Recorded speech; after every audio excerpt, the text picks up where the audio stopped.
Right. Hi, Christy. Thank you very much for agreeing to see us today. It's an honor having you here. How are you feeling? I'm good, thanks. Thanks so much for inviting me to speak, and it's great to have a conversation with you. No, it's our pleasure completely. So I've invited you because you wrote this excellent book called The Beekeeper of Aleppo. We have recently published it in Bulgaria. Here's the cover, which I love the cover. It's beautiful. I love the fact that you're the only publishers that have used a key in the cover, which is really symbolic in the story. I love it. It is really symbolic, and I hope that our listeners and viewers will get to read the book, or maybe they already have and they will recognize the scene straight away. Shout out to our designers for the key. Yeah. And yeah, it's a fascinating story, and as you know, I have a very deeply personal connection with the story and with yourself because it was my debut translation. Sure. You set me on the road to translate literature, and since then I've already completed 3 other novels. Wow. So I feel very thankful for your involvement in my life. Oh. So this was a bit long-winded, but welcome. Thank you. Thank you for welcoming me. I suppose the best way to start off is just for you to tell us how the whole idea came about, who you are and how this story resonates with you as a person. Okay, that's going to be a long answer. So hey, no hurry. Okay, so basically, I think the concept of displacement and the idea of what refugees go through, the trauma, the loss that they feel, the difficulty in finding a place of safety and security. I think these were themes and ideas that always really, really resonated with me because my parents were also refugees. So my parents became refugees after the war in Cyprus in 1974, and my dad was a commanding officer of that war. So he actually suffered a lot of trauma after that war. I mean, so did my mum, but because my dad was an officer, it was obviously more traumatic in various different ways for him. And so my mum and dad met in the UK. My dad managed to get to the UK right at the end of the war by traveling through Europe, and as he says, like eating fruit off the trees in France for him to survive. So they both made like really difficult journeys and then had to find a way once they got here of finding a way to feel secure and safe and integrating themselves into this new society. So when I was born, that was all very much part of my life. The interesting thing is that I didn't hear stories about the war. My parents became silent about the war, as did many of my other relatives. But the war and the shadow of it sort of lived on in my life. And I recently, actually, about a year ago, maybe a bit longer than that, when Beekeeper came out in the UK, I wrote an article about transgenerational trauma and how trauma can go from like one generation to another, particularly when people don't talk about the trauma. So it's actually more likely to pass on to the next generation when you're not discussing it than when you are discussing it, because then it passes through to the next generation in like actions that don't seem to have an explanation, in reactions that don't seem to have a something that you can sort of hold on to and understand. So I mean, the article's available if anyone wanted to read it on Google. I wrote it for The Observer. And I knew quite a lot about this stuff because I also studied psychoanalysis at some point in my life. So there were all these things. And so anyway, after my mum passed away, my dad moved back to Cyprus, and I went to visit him. I mean, I was visiting him loads, but I remember it was the spring of 2016, and the war in Syria at that point was absolutely horrendous. And my dad lives on like the east side of Cyprus that faces Syria. So I remember sitting on that sea, on the shore, facing the sea, and looking out across the water and thinking, Syria is across there and there's a war going on there.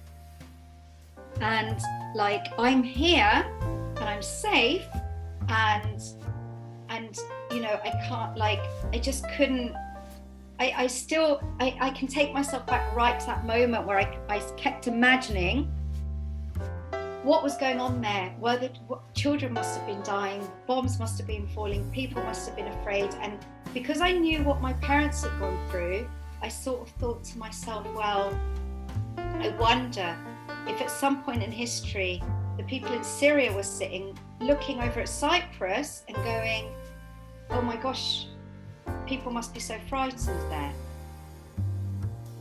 So all those thoughts and feelings made me want to do something to help. And I couldn't go to Syria, obviously, because it was, you know, it would be like suicide. So I thought, well, I speak Greek, I can go to Greece. So I ended up in Athens working in a refugee centre and for women and children. And it was that experience of working in the refugee centre that led to my desire to start writing. I didn't even know it was going to be a novel to begin with. I just was so overwhelmed with emotion of what I was seeing. And because since I was a little girl, if I've ever been overwhelmed with anything, my way of dealing with it is just to write something. So that's really what happened, and how I began writing the story. When we first met, when we had that lovely lunch in London, I told you one thing that kept going through my mind the entire time. A Bulgarian reader will be reading this book with a different set of eyes. Because unlike the UK, which is the destination, and it's geographically as far removed from Syria as possible here on the continent, Bulgaria, much like Greece, is the entrance point. Sure. So the feeling here for some people is definitely the feeling of confrontation, of your Nadim character, the conflict between, first of all, Bulgarians and refugees, and second of all, among refugees themselves.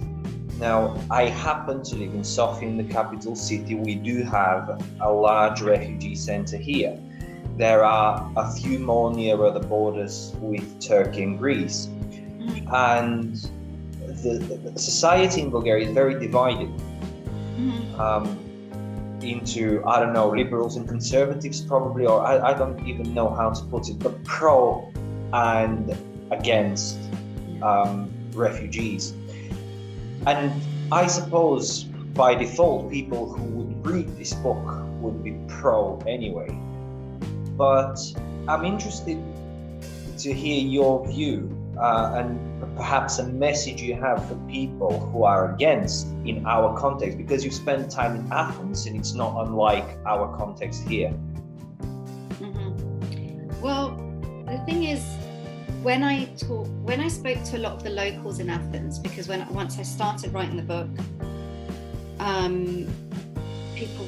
the locals would say, what are you doing? You know, because I went back there the year after and I was writing, and people would want to know what I was writing, and we would talk, and I would tell them I was writing about refugees, and some people would naturally find an opportunity to start voicing their opinions.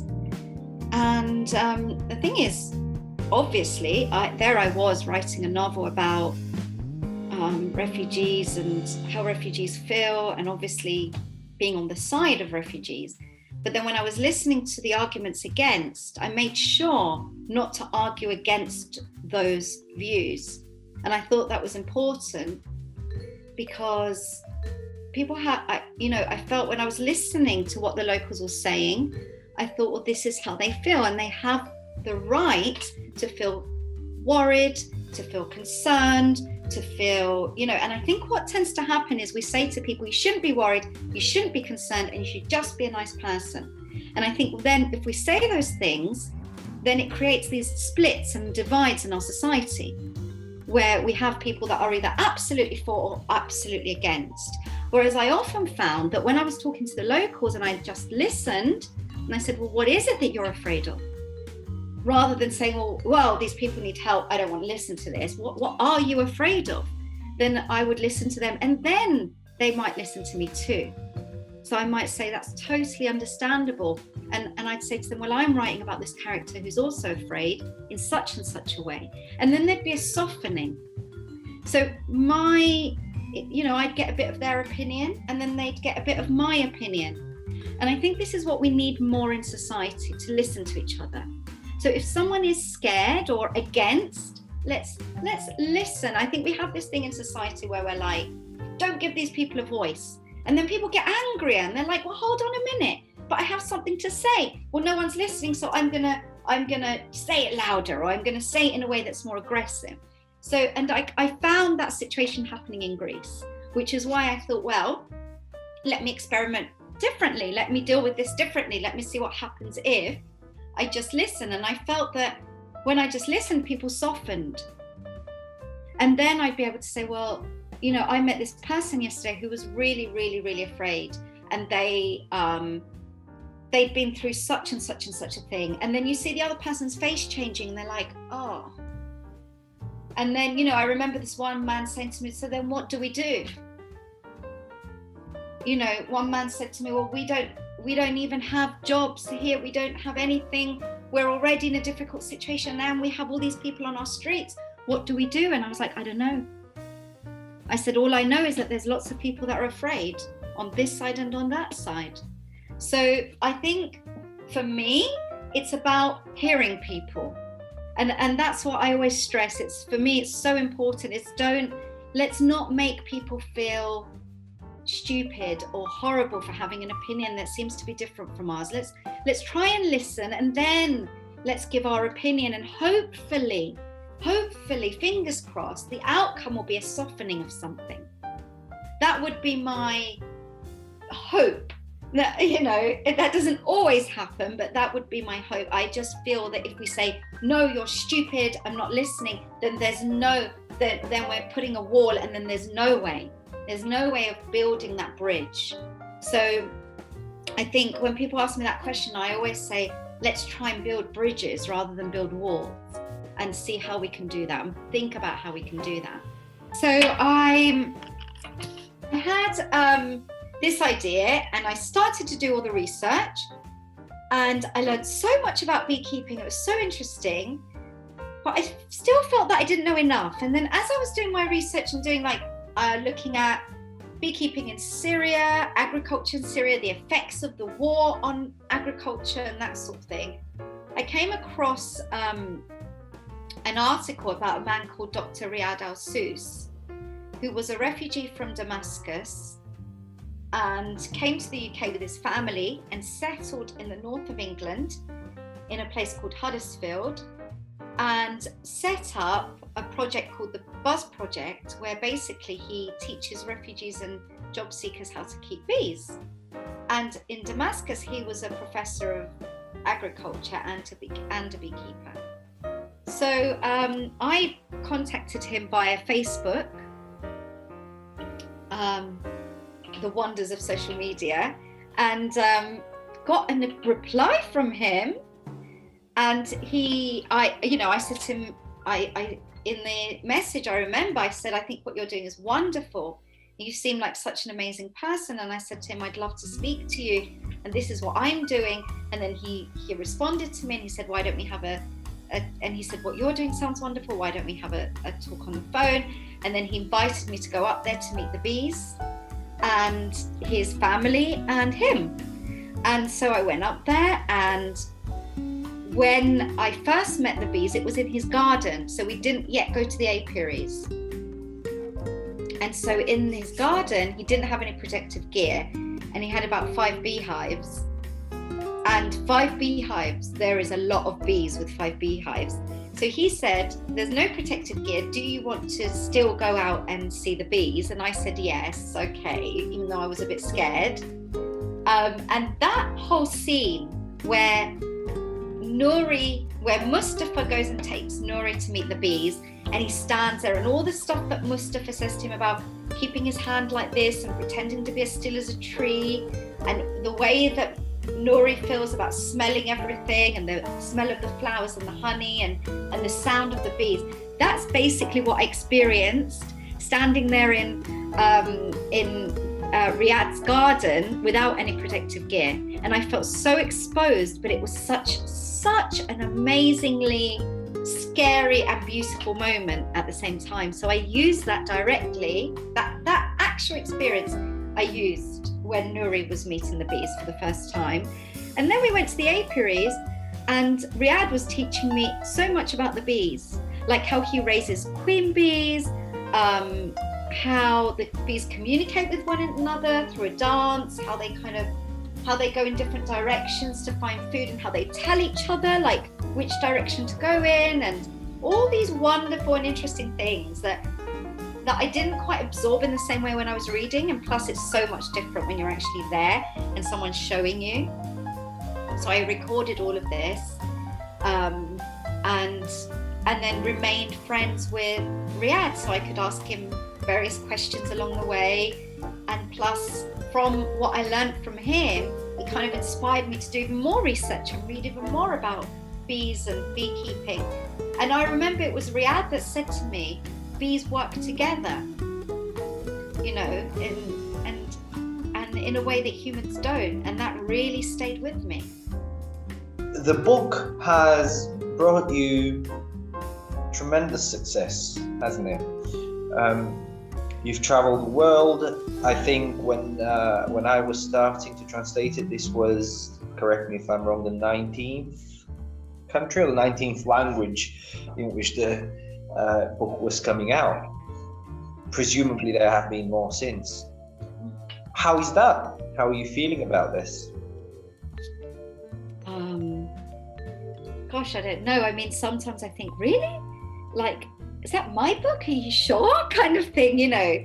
So it's difficult to realize that it's that I created that story, but at the same time, then I go back to my feelings when I was writing it, and I remember how I felt and how I felt working at the refugee centre and the stories that I heard. And when I reconnect with all those feelings, I think that I'm really pleased that so many people want to read it and want to learn more about refugees. And you know, you mentioned something earlier that you said mostly people that are pro-refugees would probably read this book, but actually I've spoken to so many people that weren't, that actually say that not necessarily just my book helped them to change their mind, but that a series of things, whether it was something they saw on TV or something that they heard somewhere, and then also reading my book. So we shouldn't never underestimate the power that these things have. I think to never underestimate the power that stories in all their forms, whether it's a documentary, whether it's someone telling their story, or a novel like mine, or a memoir, or something else, can have, because it elicits thinking and empathy, I think, all these things. So people that I've met weren't necessarily pro-refugees, but they were open to something. And I think that little bit of openness can then create more openness, because someone will read my book first and then read other things, or read something else first and then read my book. So I feel proud that I've been able to contribute to some people feeling differently about refugees. Really, really, like when I put myself back in that refugee centre where I worked, then that emotion becomes the most powerful one for me. Can you tell us about this lovely frame behind you? This one? Yep. Oh, so this, basically this is the Nielsen Bestseller Awards, and it's presented to authors for official sales over 500,000 copies in the UK. 500,000? Yeah. I think I sold about 500 and I was pleased with mine. I know, I don't quite know what to do with that number in my head. Like, I keep thinking, God, that book that I sat down and wrote, and the feelings that I had, then there's people, there might be somebody now reading the book that I wrote. And it's such a weird feeling. It's such a weird feeling. Some time ago, I was having a completely different, irrelevant conversation on Zoom with someone. And there was a bookshelf behind her, like there is one behind me, just so I can look more sophisticated, obviously. But she had, like I have it here, she had your book at the back. And I said, wow, is that The Beekeeper of Aleppo? And she said, wow, good eyes, how did you recognize it? So I had to explain, I've been in touch with the book for a while. But yeah, I've seen people read it on the plane. I've seen it on every single airport. W.H. Smith's always just woos his beekeepers everywhere. Yeah. Beekeepers. Yeah. But you know, because of that, it's so frightening when a new book comes out, you know? So I've got Songbirds coming out soon, and it's like, you know, it's so scary because you think, oh God, that one did so well, what's going to happen? But I suppose each book has its own life in a way, and its own journey. I've just got to let go and let it happen, whatever's going to happen. Well, whatever happens, you have achieved a tremendous success, and I don't just mean it in terms of numbers because that's belittling to your work. I don't mean it in that way at all.